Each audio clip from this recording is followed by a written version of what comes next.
Hey guys, Dr. Kyle Loveless here. Today we're gonna be talking about four tests that I'm gonna recommend for someone with psoriasis to really try to get to the root cause of their psoriasis. So stay tuned for those.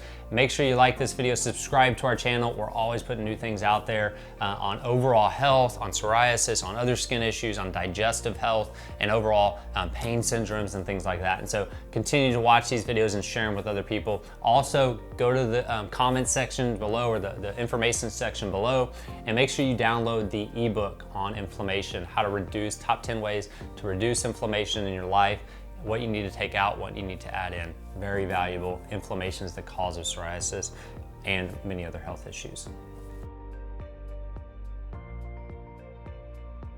All right, guys. Four things that we're gonna do, I'm gonna talk about if you have psoriasis. I've talked about in other videos, what do you eat? I've talked about what do you take out of your diet. I've talked about what psoriasis actually is and that it's an immune system response, not a skin issue. I've talked about, what else have I talked about? I've talked about what supplements you should be taking for psoriasis. So go back and watch those videos, they're there, okay? This video, short, to the point, I'm gonna talk about what testing to do. Number one test, food allergy test.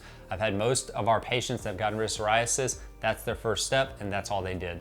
They took their food allergies out, psoriasis went away. Remember, it's an immune system response. When you have foods that your body's creating an IgG, an antibody response to, you're stressing your immune system more, it's causing an overactive immune system, which is what psoriasis is. So sometimes just taking food allergies out. If you go back and look at the videos I talked about what foods to remove, I hammered up on some of those food allergies that most people have, and you can start with those. So food allergy test. Second is a stool test. And a stool test is literally a stool collection. You send that to a lab, and we use Genova as the lab that we really use the most, but they evaluate the stool and they tell us how well your gallbladder is working at breaking down fat. It tells us how well your pancreas is working at breaking down carbohydrates, how well your stomach acid is working at breaking down protein and the other things that go through the stomach. And also if you have things like bacterial overgrowth, if you have yeast overgrowth, if you have parasites, if you have a parasite, that could be the cause of all this, right? It tells us how well your liver's working. It just tells us a ton of stuff. The microbiome, what good bacteria you have and don't have, if it's depleted or if you have overgrowth. And so that stool test is it tells us how much inflammation you have, what inflammation markers are in your gut at the moment as well, if it's chronic or if it's acute.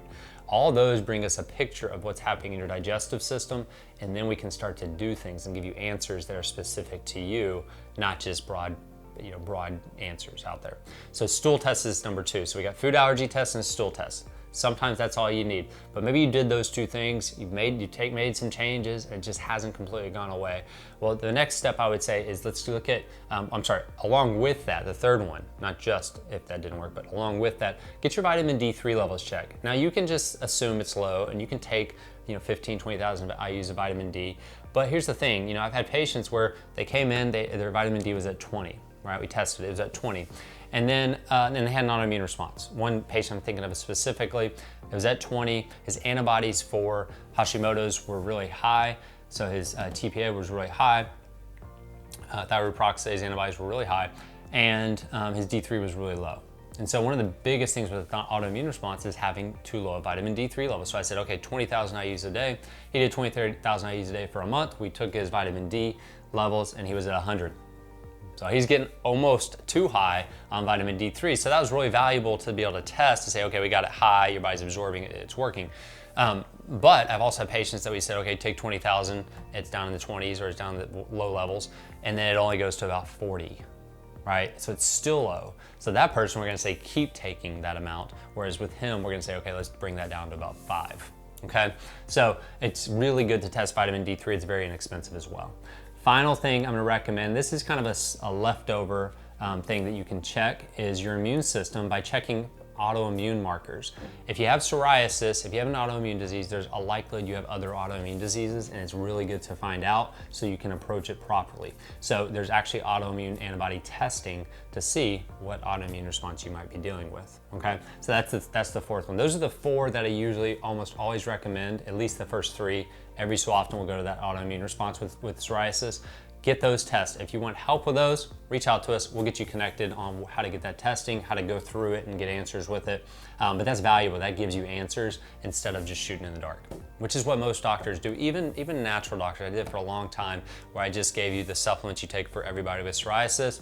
You know, 25, 30% of it worked for, maybe 50% it worked for, but the rest were left with still not having any answers. So I like to test instead of just guess.